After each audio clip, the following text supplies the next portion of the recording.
یہ ہے ہمارا دوسرا سیگمنٹ. تو جی انماسکنگ انجینئر محمد علی مرزا سیگمنٹ 2.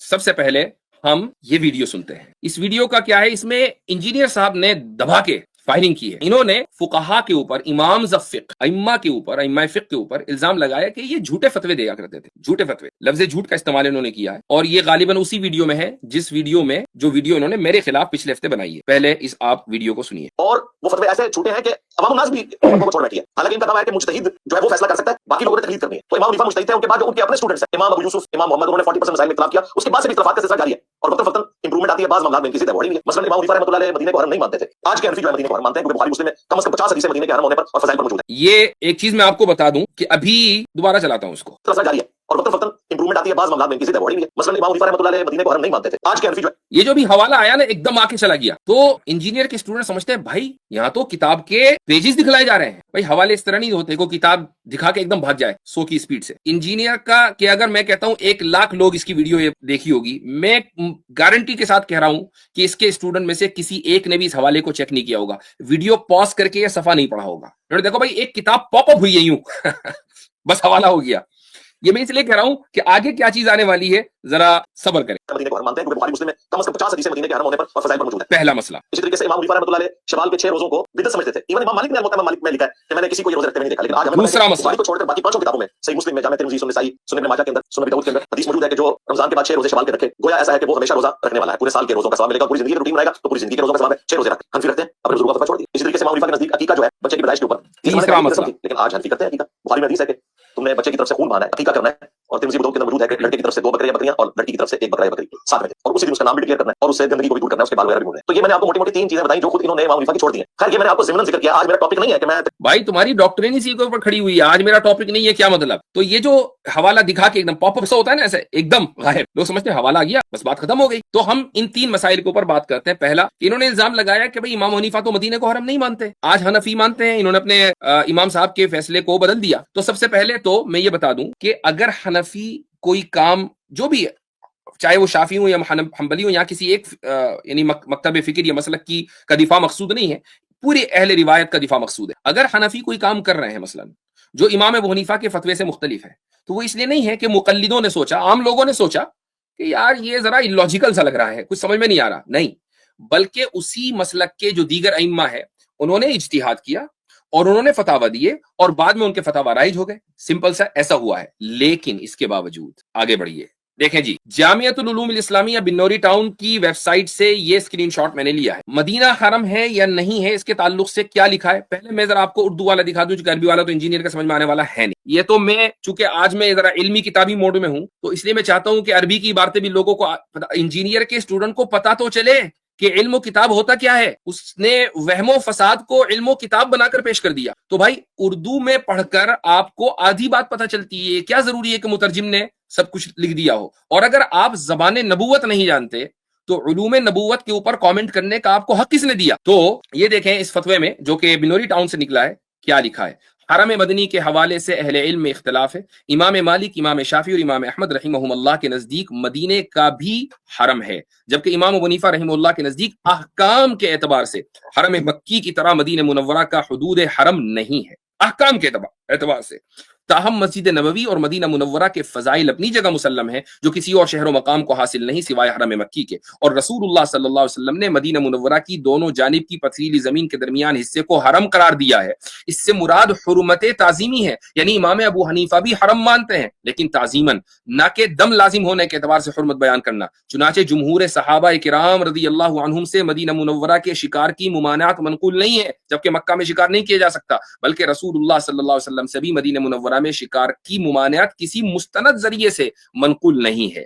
تو امام ابو حنیفہ نے اگر یہ کہا کہ یہ حرم نہیں ہے تو مکے جیسا حرم نہیں ہے، تعظیم کے اعتبار سے یہ حرم ہے. یہ نہیں کہا جائے گا کہ بعد کے زمانے کے جو یعنی حنفی فقہا ہیں یا عام لوگ ہیں انہوں نے اس فتوے کو بدل دیا اور کہا کہ جی امام حنیفہ کی بات تو غلط تھی، ان تک حدیثیں نہیں پہنچی تھی. یہ یہاں پر لکھا ہوا اما الحنفیۃ فقالوا ليس للمدینۃ المنورۃ حرم ولا يمنع احد من اخذ صیدها وشجرها وانما اراد النبي صلی اللہ علیہ وسلم بحدیثه المتقدم بقاء زینتها كما ورد في حدیث آخر. تو یہ پوری تفصیل ہے. میں نے یہ بات اس لیے کہہ دی چونکہ مجھے معلوم ہے کہ انجینئر کو تو سمجھ میں نہیں آئے گی، عربی کی عبارت میں نے پڑھی ہے، لیکن اصل بات میں آپ کو جو دکھانا چاہتا ہوں، یہ جو میں نے کہا نا کہ ابھی حوالے پاپ اپ یوں ہوتے ہیں ایک دم بھاگ جاتے ہیں اور لوگ سمجھتے ہیں کہ حوالہ آ گیا، جو حوالہ اس نے اپنی ویڈیو میں دکھایا ہے، اگر آپ اسی ویڈیو کو پاز کر کے وہی صفحہ پڑھ لینا مرقات المفاتیح کا، اور مرقات المفاتیح بھی اردو والی اس میں اس نے دیکھا کیا دکھایا، مدینہ، میں پڑھ رہا ہوں، انہوں نے تو پڑھا نہیں، میں پڑھ رہا ہوں، مدینہ اور اس کے ارد گرد زمین کی حرمت کے بارے میں بھی احادیث منقول ہیں، لیکن اس سلسلے میں علماء کے اختلافی اقوال ہیں، چنانچہ حنفی علماء کے نزدیک مدینہ اور اس کے ارد گرد کی زمین کی حرمت کا مطلب یہ ہے، وہ یہ نہیں کہہ رہے کہ حرم نہیں ہے، مطلب یہ ہے کہ اس شہر مقدر اس کے چاروں اطراف کی زمین کی تعظیم و تکریم کی جائے، نہ یہ کہ اس کا بھی وہی حکم ہے جو مکہ اور اس کے ارد گرد زمین کا ہے، لہٰذا حنفی مسلک کے مطابق مدینہ اور اس کے اطراف کی زمین میں درخت وغیرہ کاٹنا اور شکار کرنا حرام نہیں ہے، لیکن ائمہ ثلاثہ کے نزدیک چونکہ حرم مکہ اور حرم مدینہ کا ایک ہی حکم ہے، اس لیے ان کے مسلک میں مدینہ اور اس کے اطراف کی زمین میں وہ تمام چیزیں حرام ہے جو مکہ اور اس کے اطراف کی زمین میں، لہٰذا اختلاف کہاں ہوا؟ اختلاف یہ ہوا کہ یہاں حکم وہی ہوگا یا نہیں، لیکن تعظیم کے اعتبار سے حرم حنفیہ کے نزدیک بھی مدینہ منورہ حرم میں شامل ہے، اور احناف اگر کوئی بات کہہ رہے ہیں تو وہ بھی دلیل کی بنیاد پر کہہ رہے ہیں کیونکہ صحابہ کرام وہاں شکار کر رہے تھے۔ اس کے بعد اب آپ آ جائیں جو دوسرا مسئلہ تھا شوال کے 6 روزوں کا، دیکھیں جی اس میں آگے کیا لکھا ہے عربی میں، یہ بھی بندوری ٹاؤن کی ویب سائٹ سے میں نے اٹھایا ہے، یہ آ گیا یہاں، قولہ علی المختار قال صاحب الہدایہ فی کتابہ التجنیس، صاحب ہدایہ مشہور کتاب ہے ہدایہ، امام مرغینانی اپنی کتاب تجنیس میں لکھتے ہیں ان صوم الستۃ بعد الفطر متتابعہ منهم من کرہ والمختار وانه لا باس به، کہ 6 روزے رکھنا لگاتار یعنی عید کے فوراً بعد اگلے دن، کچھ لوگ اس کو مکروہ سمجھتے ہیں لیکن صحیح رائے یہ ہے کہ اس میں کوئی حرج نہیں ہے، کیوں؟ لأن الکراہۃ انما كانت لأنه لا يؤمن من ان يعد ذلك من رمضان فيكون تشبها بالنصارى، اس وقت شروع میں کچھ فقہا کو جیسے امام مالک امام حنیفہ لگا کہ شاید اگر رمضان کے اگلے ہی دن سے، عید کے اگلے ہی دن سے روزوں کا آغاز کر دیا جائے تو جس طریقے سے نصارہ نے عبادتوں میں مبالغہ کیا، کہیں لوگ اس روزوں کو فرض نہ سمجھ لیں اور نصارہ سے تشبہ نہ ہو جائے، والآن، لیکن یہ ان کا اپنا گمان تھا، والآن ذالک زال ذالک المعنی، اب یہ بات ختم ہو گئی، ایسی کوئی مشابہت نہیں ہے، مسلمانوں میں ایسی کوئی بات نہیں ہے، تو اس لیے شوال کے 6 روزے رکھنا یہ سنت اور مستحب ہے۔ کتابوں کے حوالے ومثله في كتاب النوازل لابن ليث السمرقندي والواقعات الحسام الشهيد والمحيط البرهاني والذخيرة وفي الغاية عن الحسن ابن زياد، حسن ابن زياد مشهور حنفی فقيه ہیں، انه كان لا يرى بصومها بأس ويقول كفى بيوم الفطر مفرقا بينهن وبين رمضان وفيها ايضا عامة المتأخرين لم يروا به بأسا، تو اگر فتوے کے اندر تبدیلی آئی ہے تو پہلے بھی ایک ریزن تھا، جو ریزن ختم ہو گیا اس لیے فتوے کے اندر تبدیلی آ گئی، یہ تو حنفیہ کا اصول ہے، بلکہ ہر مسلک کا اصول ہے کہ اگر زمانہ بدل جائے اور جو علت ہے وہ پائی نہ جائے تو ظاہر ہے کہ حکم کے اندر بھی تبدیلی آ جائے گی۔ اس کے بعد آگے دیکھیں کیا ہے، عقیقے کے تعلق سے لکھا کہ بھئی امام حنیفہ کے نزدیک تو عقیقہ جائز نہیں ہے، اور انہوں نے ایک دم بڑی تیزی کے ساتھ عبارت دکھائی کتاب العقیقہ کی، یہ مرقات کی عبارت ہے، اسی میں دیکھیں کیا لکھا ہے، وہیں یہ ہے جھوٹ مرزا کا، جھوٹ ایکسپوز کرنا ہے آج مرزا کا، دیکھیں کس طریقے سے یہ اپنے چیلوں کو، اپنے چپاڑوں کو اور اپنے اسٹوڈنٹس کو بے وقوف بناتا ہے یہ شخص۔ یہ جو باکس ہے یہ میں نے نہیں بنایا بھائی، یہ انہوں نے بنایا، میں نے ان کی ویڈیو سے ہی اسکرین شاٹ لیا ہے، لکھا ہے وقال ابو حنیفہ لیست بسنت، عقیقے کے بارے میں ہے امام حنیفہ نے کہا سنت نہیں ہے، وقال محمد بن الحسن ہی تطوع کان الناس یفعلونها، ابو محمد بن الحسن کہتے ہیں کہ مستحب ہے، لوگ پہلے کرتے تھے، پھر یہ عید الاضحیٰ کی قربانی کی وجہ سے منسوخ ہو گیا، لیکن آگے کیا لکھا ہے وَنَقَلَ صَاحِبُ التَّوْضِيحِ عَنْ أَبِي حَنِيفَةَ وَالْكُوفِيِّينَ إِنَّهَا بِدْعَةٌ وَكَذَلِكَ قَالَ بَعْضُهُمْ فِي شَرْحِهِ وَالَّذِي نُقِلَ عَنْهُ أَنَّهَا بِدْعَةٌ أَبُو حَنِيفَةَ قُلْتُ هَذَا افتراء فلا يجوز نسبته إلى أبي حنيفة، میں یہ کہتا ہوں، یعنی جس آدمی کی کتاب سے نقل کر رہے ہیں امام ملا علی قاری، وہ کہہ رہے قلت، میں یہ کہتا ہوں کہ هذا افتراء فلا يجوز نسبته الى ابی حنیفہ، کہ یہ امام ابو حنیفہ کے اوپر بہتان ہے کہ وہ عقیقے کو بدعت مانے، امام ابو حنیفہ کی طرف اس کی نسبت کرنا بھی جائز نہیں ہے، وحاشاہ ان یقول مثل ذلک، ممکن نہیں ہے کہ ابو حنیفہ یہ بات کہہ دیں،